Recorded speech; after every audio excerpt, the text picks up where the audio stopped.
Hello everyone, welcome back to my channel and another episode of Weekend Watch. The popularity of Inside Out 2 is absolutely insane because in its second weekend, Inside Out 2 brought in $100 million. That is just a 35% drop from the previous weekend, and worldwide it's currently sitting at $724 million, pretty much securing it as the newest member of the $1 billion club.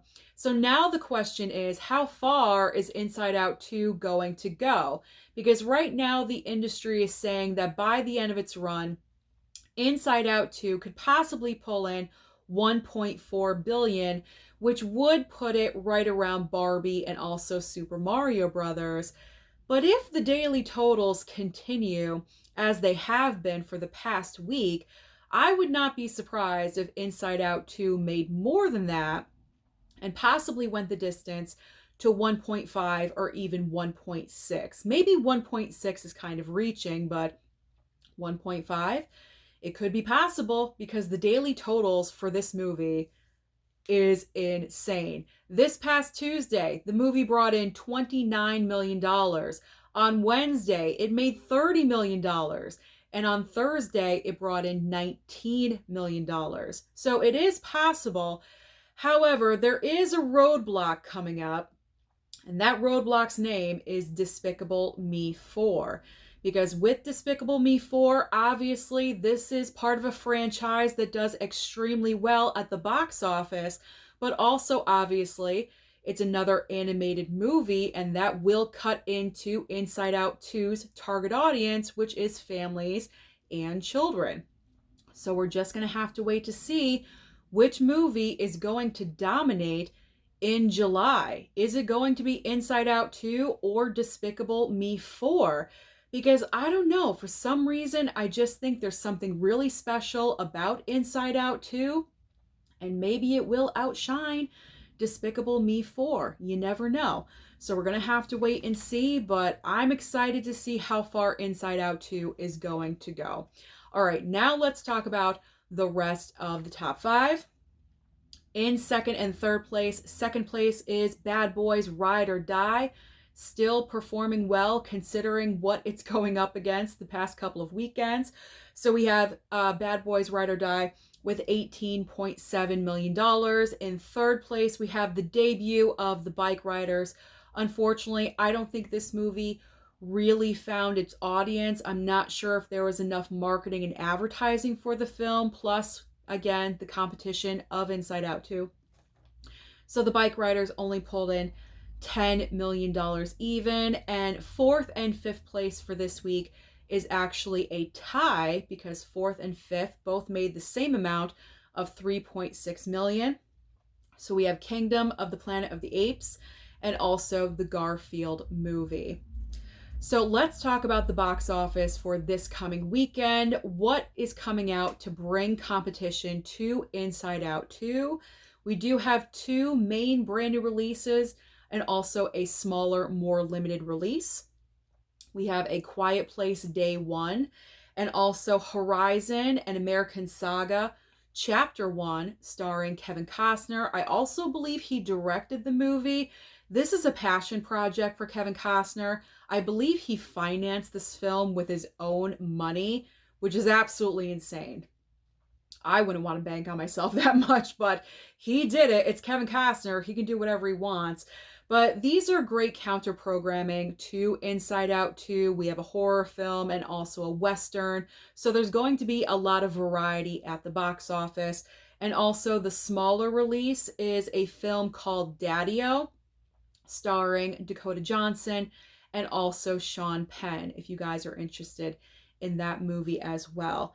Now, if I do have to make a prediction of what film is going to be number one this time next week, it's going to be Inside Out 2. Honestly, I would love to say A Quiet Place Day 1, but at this point, with such a low percentage drop from weekend 1 to weekend 2, even if Inside Out 2 had a massive drop, it would probably land at like $70 million. You know what I mean? Like, I don't see A Quiet Place Day 1 bringing in that much money in its opening weekend. I mean, never say never. Of course, anything could happen, but I think it's safe to say Inside Out 2 will still dominate at number one. I'm going to put A Quiet Place at number two. And I think Bad Boys Ride or Die will continue to do well and land at number three. So those are my top three predictions for this time next week. So, what is new on streaming?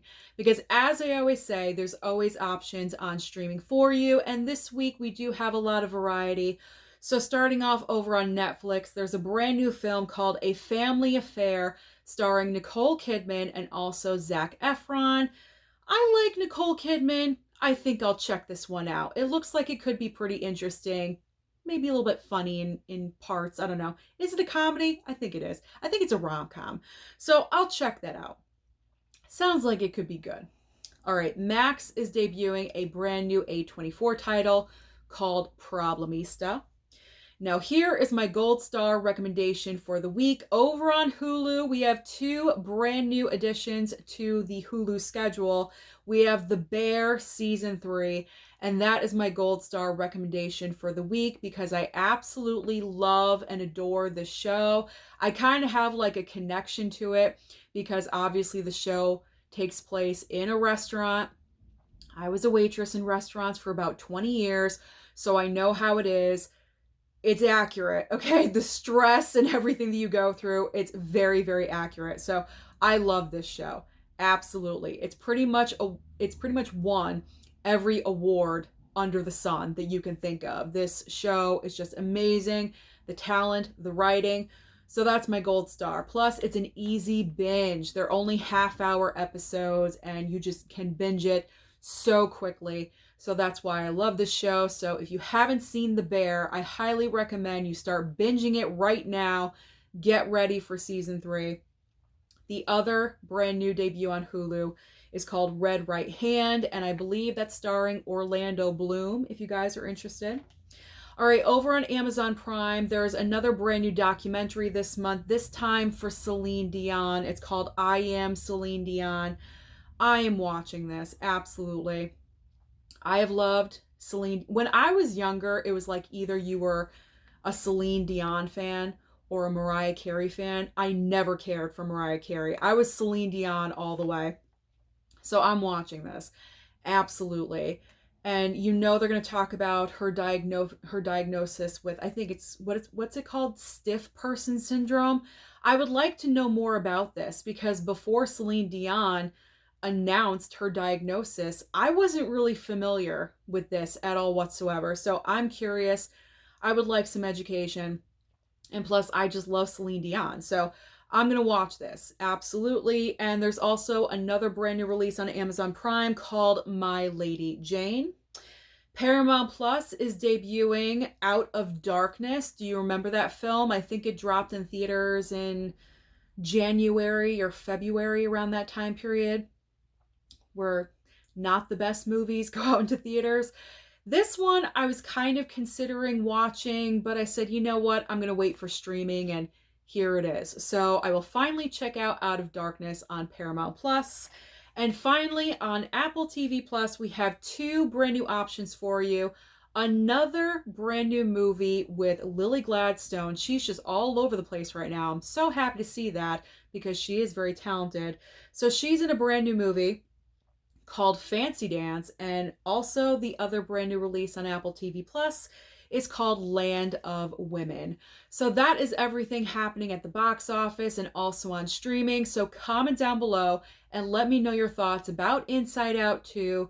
How much money do you think Inside Out 2 is going to make by the end of its run? Just 1 billion, 1.2, 1.4, 1.6? $2 billion? I don't think it's going to reach 2 billion, but you never know these days. Anything is possible. So comment down below and let me know. Don't forget to like and subscribe before you leave, and I'll see you next time.